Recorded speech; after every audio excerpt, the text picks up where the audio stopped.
So, good evening. Again, we are back to the discussion on the Bhagavad Gita. We are discussing the core teaching of the Bhagavad Gita.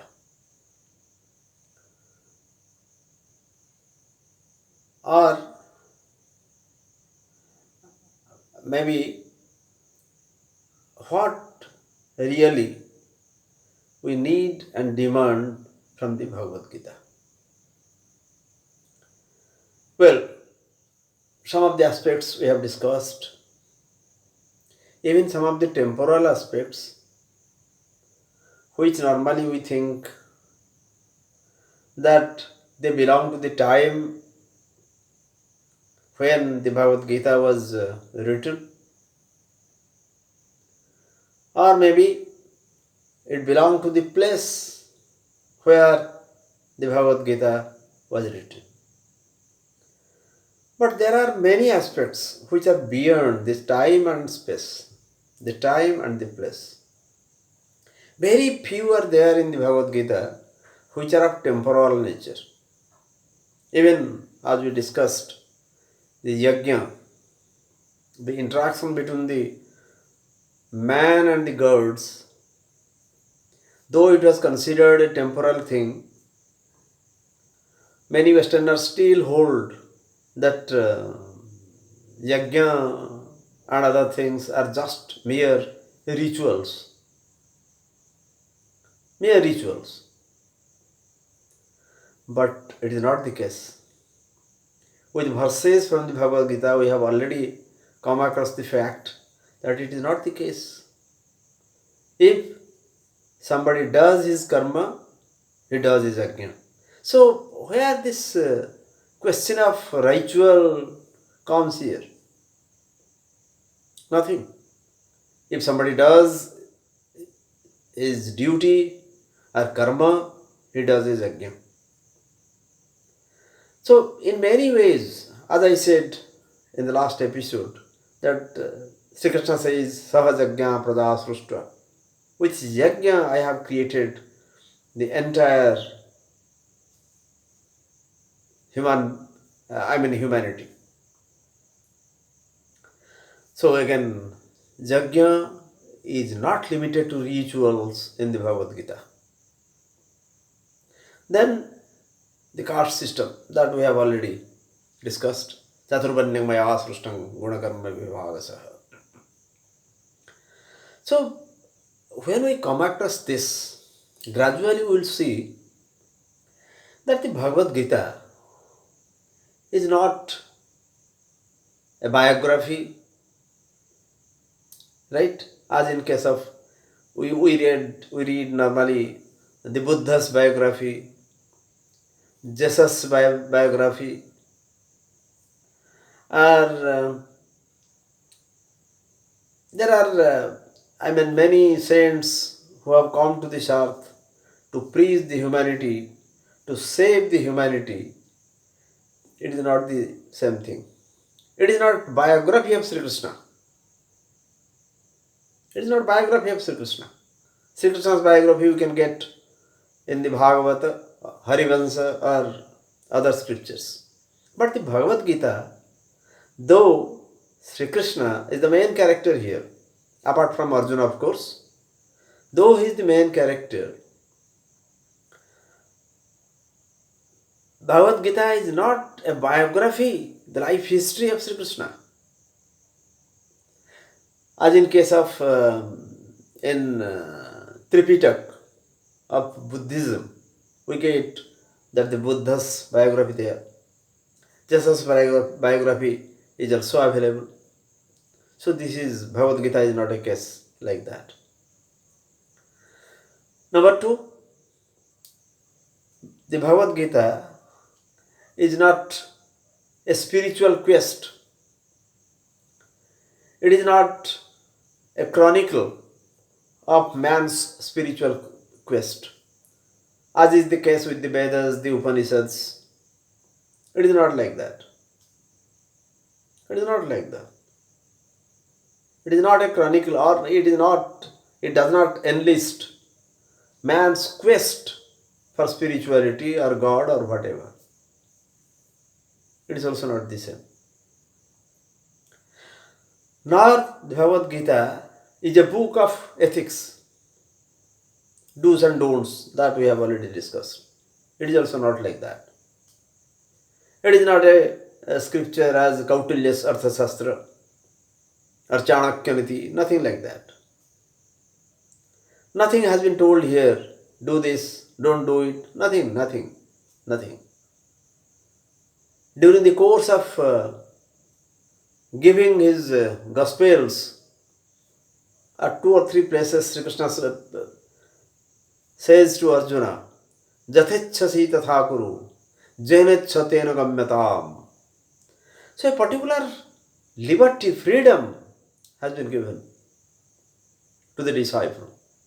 So as we have time and again emphasized, 3 things are very important, prominent in the Bhagavad Gita. The first one being the divine teacher, second one the human disciple, and third one Kurukshetra, the place of the battle.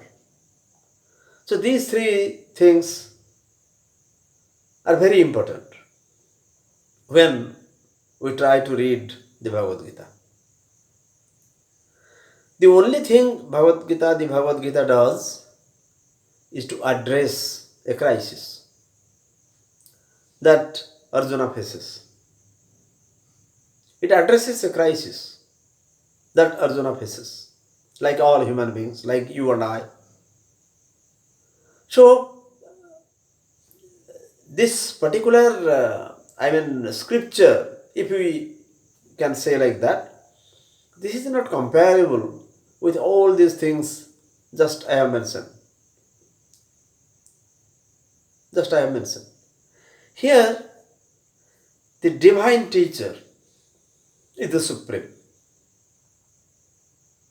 And in many ways he speaks in the Gita that a spark of that divine is inherent in every one of us, which we call the soul. The soul carries the spark of the divine. Well, that's what our scriptures say when the entire creation came into being. Because he wanted to multiply himself. He means God. He wanted to multiply himself into different beings, living beings, even inanimate things. So particularly in human beings, we can say the soul is there. And soul is the real Godhead in every one of us. In every one of us. The divine is present, and the divine is inherent in all his creation.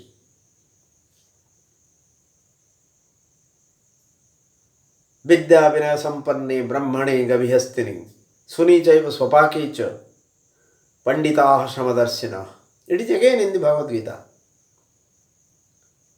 Every one of us, animals and humans, the sinner as well as the saint, every living being carries the Godhead within it or him or her. So that is inherent in us. The Panditaha, Samadarshinaha, those who are of established consciousness, they see everything the same. In every living being, they see the Godhead. They see the God. The God manifests himself in everything and anything. So that Godhead is in us. So in the Bhagavad Gita, we speak of avatarhood. Time and again we quote that verse, Yada yada hi dharmasya glanir bhavati bharata abhyuthanam adharmasya tadatmanam srujamyaham paritranaya sadhunam vinasaya cha duskritang dharmasastapanarthaya sambhavami juge juge. Whenever the talk of the avatarhood comes, we invariably quote this, that Bhagavan the God has already proclaimed that when there is sin, when there is a downfall of humanity and everything is in a mess, the saints are tortured, the hostile forces or the Asuric forces are rampant, then I come back as an avatar. As I come back as an avatar and see that man is uplifted, raised, sublimated from his present state. Sambhavami yuge yuge. In every age I come back, I come back, I come back as an avatar. Yes, that avatarhood we will be discussing in future in the context of other chapters. But apart from that, apart from the avatarhood, every one of us has a divine element in us. Everybody of us has a divine element in us. So, in a sense, we are basically divine. We are basically divine. Somehow or other, some dilution has come in between. We have forgotten our divine origin, and somehow or other, we have fallen in the dungeon. And when we forget that our divine origin, we are as good as non-humans. But we must remember that the God is present in us, maybe in a form of spark, maybe in the form of soul, but He is always present and He is guiding us. Ishwaram sarvabhutanam hruddese arjuna tishtati Brahmayan sarvabhutani yantra rudhani mayaya. In the last chapter, 18th chapter, Bhagavan or Shri Krishna or the God himself says this. So Godhead is there. Avatar comes, well, once in a blue moon, during the course of our action or during the course of this earth's progress, He comes and saves the humanity and saves every other. That's all very well. But the Godhead within us ensures that, or maybe we can say, it advises us.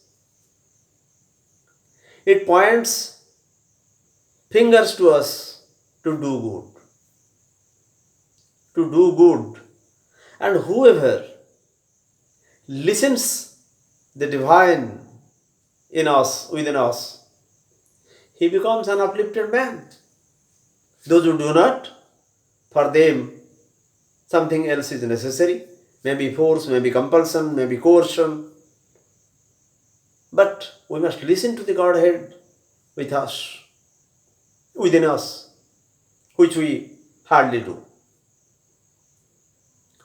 So here the divine teacher exactly does that. He wants to uplift human being, it's all right. But first of all, he wants his disciple to be aware of this. Our Godhead within, the soul within. And he says, it is unslayable, it is indivisible, it cannot be divided. Nainam chindanti sastrani, nainam dahati pavaka, na chainam kladantyapo, na sasveti maruto. The soul is already there. The soul is already there. One cannot slay it. It cannot be damaged in water. Fire cannot burn it. So any weapon cannot divide it. Nothing will happen to it. And again, this soul, birth after the birth, it comes, takes another form, and again, another birth goes by. And when Sri Krishna speaks of death, he speaks like this. Vasamsi jannani jatha vihaya navani grannhati naroparani tatha sarirani vihaya janna nyanyani sanjati navani dehi. Death is exactly like that. Suppose we put on dresses, and whenever a dress is torn, we just discard it, throw it, and put on new dresses. Our soul is exactly like that. When it finds the body unfit for its purpose, because soul has come here with a purpose.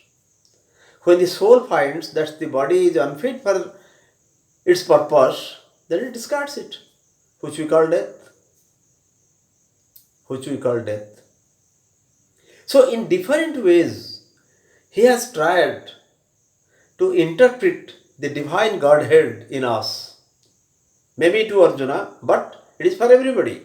Whatever Sri Krishna says here, if we believe that the Bhagavad Gita has a message for everybody, it is this. Arise to your Godhead. Realize the Godhead within.